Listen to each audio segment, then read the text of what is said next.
Child abuse, sexual child abuse, any child abuse, but sexual child abuse,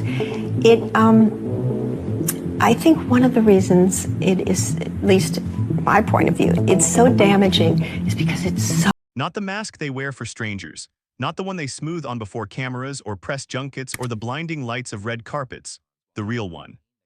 The mask worn so long and so carefully that it stops feeling like a mask at all. It starts to feel like skin. For Sally Field, that moment didn't arrive the way you might expect. It didn't come wrapped in applause. It didn't come when she lifted her first Oscar or her second, or when her name was called in rooms full of people who finally, reluctantly, admitted what she had always been. It came much later. Quietly, in the kind of deep, aching stillness that only follows decades of relentless noise. She was a woman who made the world laugh, who made it cry. Who made strangers in darkened theaters feel something they couldn't quite name but desperately needed.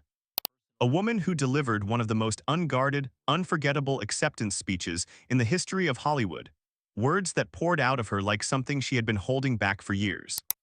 Words that became part of the permanent fabric of American culture. A woman who survived poverty, and confusion and manipulation and exhaustion and years upon years of being quietly, casually told that she wasn't quite enough. And yet at 79, the story most people think they know about Sally Field, the cheerful actress, the beloved screen mother. The two-time Oscar winner with the bright smile and the warm eyes is only a fraction of what actually happened. Behind the warmth was a loneliness few people were allowed to see. Behind every career milestone was a sacrifice that never made the headlines. Behind the smile was a woman who had been fighting, quietly and without fanfare, for almost every single day of her life. What she has chosen to reveal in recent years is not a Hollywood story. It was never really a Hollywood story. It is something far more human than that. And once you hear it in full, once you sit with the weight of it, it becomes very difficult to look away. She was born in 1946, in Pasadena, California, into a family that looked ordinary enough from the outside. A family that, like so many families, carried its heaviest things in silence, behind closed doors, in spaces where children weren't supposed to notice but always did. Her mother, Margaret, was an actress herself, a woman of genuine talent who made the particular painful choice to step away from that world when life pulled her in other directions. Her father was largely absent, a presence that existed mostly in the shape of the space he left behind. And into that emotional gap with all its unspoken needs and unmet longing stepped a stepfather, Jock Mahoney, a stuntman, a minor figure in the Hollywood world. A man whose presence in that household would leave marks on Sally that she would spend the better part of a lifetime trying to understand. She grew up inside the entertainment industry the way some children grow up near the ocean, always aware of it, shaped by its rhythms, but never fully part of it. She watched her mother carry the quiet, complicated grief of a woman who had traded her own dreams for something more stable, and was never entirely sure whether she had made the right choice. She watched ambition get swapped for practicality. She saw what that trade cost not all at once but slowly over years. By the time she was a teenager, she had already absorbed a lesson that most people spend decades trying to unlearn. That love was not something given freely. That approval had to be earned. That both could be taken away without warning and often were. Acting found her, or maybe she found it, a high school class, a small stage. And something inside her, something that had been waiting quietly for exactly this, clicked into place. Not just the performing, the transformation. The profound, almost desperate relief of becoming someone else for a little while. For a girl who had never been entirely sure who she actually was, that kind of escape had a power that went far beyond entertainment. She was 17 when she was cast in Gidget. A bubbly sun-soaked television role that placed her face in millions of American living rooms almost overnight. The character was light, easy, endlessly likable. Designed to make people smile without asking too much of anyone. And it worked beautifully because Sally gave it everything she had, because giving everything was the only way she knew how to do anything.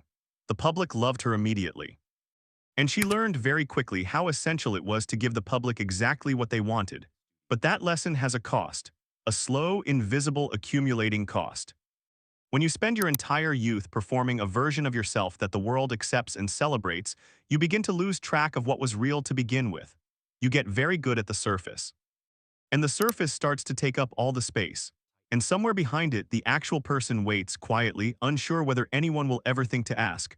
What followed were years of television. The Flying Nun, more cheerful, uncomplicated roles. More performances designed to comfort rather than challenge, to soothe rather than provoke. Hollywood had made a decision about what Sally Field was for, and for a long time she didn't have the power or the confidence or the language to argue with it. That would change, but slowly. And painfully and completely, for years the industry saw exactly what it had decided to see. A young woman with enormous expressive eyes and a smile that could fill a room. Charming, safe. The kind of actress you reach for when you want an audience to feel at ease, when you need warmth without weight. Sally played those roles with absolute dedication, because dedication was the only currency she had ever truly trusted. But something was building underneath. A pressure. Quiet at first, then persistent, then impossible to ignore. A need to be taken seriously, to be seen as more than pleasant. To find out, if only for herself, whether the depth she felt inside her actually existed or whether she had imagined it. She has spoken in interviews about the particular grinding humiliation of being overlooked. Not rejected. Rejection in some ways would have been cleaner, but overlooked, passed over. Looked past in the way that cheerful, attractive women so often are in industries built largely by men who have confused warmth with shallowness, and softness with a lack of substance. She was welcomed into rooms, she just wasn't taken seriously once she got there, so she made a decision, a quiet one but a decisive one. She enrolled at the Actors Studio in Los Angeles in the early 1970s. She was already a working actress. She had recognition, she had a career. And she walked herself voluntarily into one of the most demanding, most unforgiving acting programs in the country, because she was hungry in a way that success had not managed to satisfy. Genuinely, urgently hungry, what she found there shook her. The work didn't want technique. It didn't want performance in the way she had understood the word. It demanded something far more exposed. Real feeling, unprocessed and unmanaged, brought into the room and placed in front of other people without the protection of a character to hide behind. For someone who had spent the better part of her adult life carefully controlling what she allowed the world to see, that was not just challenging. It was terrifying. She has talked about crying in class, about getting things wrong in front of people she respected and wanted to impress, about feeling, despite everything she had already accomplished, like someone who had wandered into a room where she didn't belong. She has spoken about the particular vulnerability of unlearning your own patterns, of discovering that the very instincts that had made her successful in one kind of work were the exact things making her stiff and closed in another. But she stayed, she kept showing up. Because somewhere beneath the doubt, beneath the discomfort, beneath all the years of performing rather than living, there was a woman who had been waiting patiently and stubbornly to find out what she was actually made of. That question would not have to wait much longer. In 1979, Sally Field walked onto a factory floor in a small southern town, and the trajectory of her life shifted in a way she might not have fully understood at the time. The film was Norma Ray. The character was a textile worker, a woman without privilege or higher education, with a complicated personal life and a spirit that simply refused, no matter how hard circumstances pressed, to be extinguished. It was the kind of role that Hollywood rarely offered to women who had built their careers on being easy to like. It was gritty, unglamorous, physically demanding, emotionally dangerous. She took it without hesitation. What those around her witnessed on that set has been talked about for decades, not because of conflict or difficulty, but because of what they were seeing happen in real time. A woman who had spent 15 years being categorized as one thing suddenly revealing herself to be something else entirely. Something that had been compressed and waiting and quietly accumulating all that time. The scene most people remember involves a single handwritten sign. Norma Ray standing on a factory work table holding the word union above her head, and one by one the machines around her fall silent. One by one the workers stop. The camera stays on her face for over a minute. She says nothing, she doesn't need to. Because everything, the fear, the exhaustion, the defiance, the absolute refusal to back down, moves through her eyes in a way that words could never carry. It is one of the great moments in American cinema, and it came from a woman the industry had spent years underestimating. She won the Academy Award, her first. And she stood at that podium composed and gracious and grateful. But privately she has said what she felt wasn't exactly joy. It was something more complicated, something closer to relief. The specific, almost dizzying relief of someone who has doubted themselves for so long that being finally, publicly recognized doesn't feel like triumph. It feels like the end of a very long wait. But Hollywood has a particular kind of memory. It celebrates briefly, and then it tries to put things back where they were. There were offers that honored what she had proven she could do. And offers that didn't. The industry had clapped for her. It had not entirely changed its mind. She would have to prove herself again, and she would. Awards have never been able to do the one thing people sometimes assume they can. They cannot reach inside a person and repair what was broken before they were old enough to understand that something had broken. They cannot quiet the oldest fears or fill the earliest holes. They sit on shelves and they are beautiful and they mean something real, but they do not heal. Sally Field has been more publicly, more honestly open about her private life in recent years than almost anyone who has spent as long in the public eye as she has. Her memoir, published in 2023 and titled In Pieces, is not a celebrity book in the way that phrase is usually understood. It is not softened or managed or shaped for image. It is, as much as a book can be, the truth, told with a steadiness and a precision that made many readers sit very still while they were reading it. She wrote about the sexual abuse she experienced as a child at the hands of her stepfather. She wrote about it not to shock and not to seek any kind of legal resolution. No legal proceedings have been pursued. And questions about culpability remain her own to hold, but because the silence around it had carried a weight for so long, had shaped, without her full understanding, the way she moved through the world, had explained so much about the hunger for approval that had driven her since before she could put a name to it. She wrote about her 2 marriages ending, about the difficulty of building something solid and lasting when the earliest lessons your life gave you about love were so tangled and confusing, about the way people sometimes choose partners who feel familiar in ways they can't yet articulate and only understand much later why that familiarity felt so recognizable. She wrote about Burt Reynolds. The relationship between them was one of the most discussed and most misunderstood partnerships in the Hollywood of its era. She has described it as something genuinely loving and also genuinely painful. Reynolds was charming in a way that filled rooms, but also at times emotionally distant in ways that echoed something she had known long before she met him. She has said she gave more than she had. She has said the grief of that ending was real and layered and not something that press appearances or new projects could simply cover over. She wrote about her son Sam, about the years of watching him and feeling that something was wrong without having any framework to understand it, about the diagnosis eventually of schizophrenia and what it meant to hold that truth as a mother while continuing to work to perform, to hold the rest of her life together in rooms where nobody knew what she was carrying home. She wrote all of it without self-pity, without performing victimhood, without asking anyone to fix or forgive anything. She wrote it with the quiet, hard-won honesty of someone who had spent a lifetime holding things inside and had finally decided that the holding was no longer worth the cost. In 1985, she won again. Places in the Heart gave her a second Academy Award. The role was a widowed Texas farmer, a woman with almost nothing left, clinging to her land and her children with both hands, facing forces that wanted to take what little remained. Again, a woman defined by endurance rather than softness. Again, a performance that required her to bring something real rather than something rehearsed. And then came the speech. The one that has followed her for 40 years. She stood at that podium and said, in a voice that was shaking slightly with something she couldn't quite hold back, "You like me right now, you like me." Those words left the room and traveled everywhere. And what happened to them after that? The way they were trimmed and clipped and replayed out of context, the way they became shorthand for vanity, for neediness, for the kind of naked desperation that people find embarrassing in others, is one of the more quietly painful things that has happened in public to a person who deserved far better. Because those words were not about ego, they were never about ego. They were the words of a child who had spent decades wondering whether love was real or conditional. Of a woman who had performed warmth and lightness for years, while privately starving for something genuine. Of a person standing in the brightest light in the world and feeling, for just a moment, like maybe they were actually enough. It was honesty that got laughed at. Vulnerability that got turned into a punchline.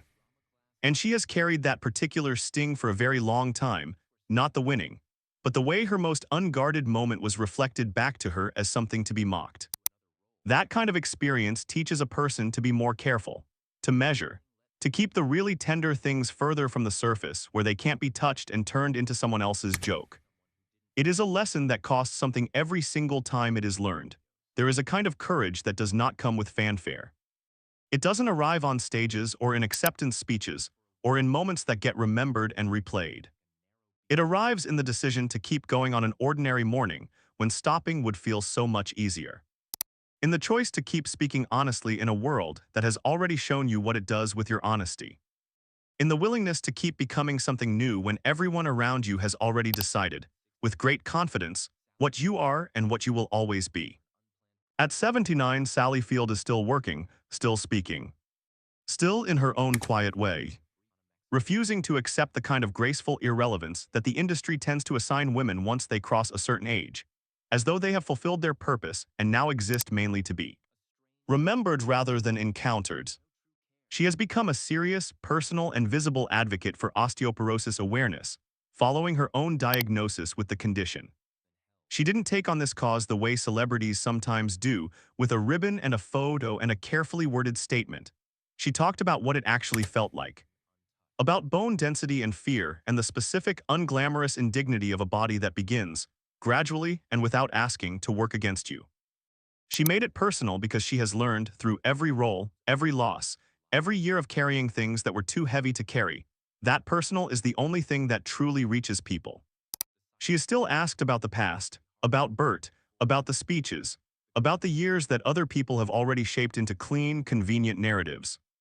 She answers with a patience that doesn't come easily or naturally. It is clearly something she has built deliberately over a long time, not defensive, not performing graciousness, just honest. She has spoken in recent years about aging with a directness that feels rare and valuable, about the body changing in ways that require adjustment rather than denial, about memory working differently than it once did, about friendships narrowing slowly to the ones that carry actual weight, about the strange and unexpected lightness that comes when you finally stop needing to be everything to everyone, when the performance of okayness becomes less necessary than the reality of it. She speaks about her children with complexity and love, about motherhood as something imperfect and ongoing, not a role that was ever fully mastered, about things she wishes she had done differently, held with clear eyes rather than crushing guilt. What is most striking about Sally Field, at this point in her remarkable and improbable and deeply human life, is not the career, not the awards, not the cultural footprint impressive as it is. It is the sense, palpable and moving, that she has finally found her way back to herself. That the woman who spent decades performing approval and quietly bracing for abandonment has found something more solid to stand on. Not peace exactly, peace sounds too finished, too arrived at, too still, something more like acceptance, something more like courage that doesn't need an audience. There are lives that look one way from a distance and reveal themselves to be something entirely different when you move closer. Sally Field's life is one of those. From a distance, it looks like success. Landmark performances, 2 Oscars, 6 decades of recognizable, beloved, enduring work. A face and a voice that have become part of the way American culture understands itself. But move closer and the picture changes. It becomes something harder and more interesting and more human than success. It becomes the story of a girl who was hurt before she understood what hurt was, and who spent most of her adult life quietly, persistently finding her way back from it. It becomes the story of a woman who was underestimated so consistently by so many people that she eventually had no choice but to stop asking them to see her differently and instead show them. She has spoken about being in pieces. The title she chose for her memoir is not accidental, and it is not only metaphor. She was genuinely, for much of her life, multiple things at once: the cheerful actress and the girl who was frightened, the Oscar winner and the woman who wasn't sure she deserved it, the public figure and the private person who had never entirely managed to reconcile the two.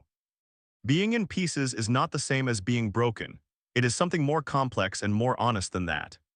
What she chose to do with those pieces, to arrange them carefully, to hold them up to the light, to refuse the comfortable version of her own story, is, in the end, the most remarkable thing about her. More remarkable than any single performance, more lasting than any single award. There is something quietly important and quietly moving about watching a woman at 79 still in the process of becoming, still finding new language for old experiences, still adjusting her understanding of herself with the specific clarity that comes only from having lived long enough to see things from far enough away. She does not appear to want to be celebrated for what she has endured. That was never the point. She appears to want what most people, underneath everything else, most deeply want to be understood. To have the full, complicated, imperfect picture of her life exist somewhere in the world, even if only in pages and interviews. And quiet conversations that happen long after the cameras have stopped rolling. And that in the end is the most human thing about her. Not the talent, not the fame, not the moments that became legend, just a person, 79 years old, still here, still honest. Still, after everything she has been through and survived and let go of and kept asking, simply and genuinely to be seen as she actually is. That is harder than any Oscar. And rarer than any standing ovation. And it is, without question, worth far more. If something in this story stayed with you, if a word or a moment touched something quiet inside you, let it. You don't have to explain it, some things just land and that's enough. If you'd like to keep returning to stories told this way, with care, with honesty, with real attention to the lives behind the headlines, subscribe and stay close. Every week we bring you something worth your time. And if something here reminded you of someone you love or something you've been carrying, leave a thought below. Those conversations, the ones that start in the comments of a video and grow into something real, matter more than most people realize.